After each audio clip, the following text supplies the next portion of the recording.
Nagsasabi sila na, "Ay naku, ano 'tong mga manobo, ito mga aswang 'to," or yung mga Oh, gano'n na oo. okey.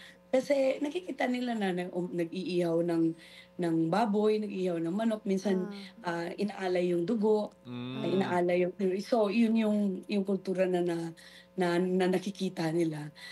Mhm. Um, katagalan parang iniiwasan ko na matawag na manobo ako. Kasi Hmm. para sa isang batang maliit pa lang na walang walang alam na ito pala ay discrimination, Oo. um, parang ayoko ng matawag na gano'n. So, Hmm. unti-unting sinabihan ko ang sarili ko at na ayokong maging ganyan dahil, Mm. sinasabi nila, mabaho ako or aswang ako, anak ako ng aswang. Mhm.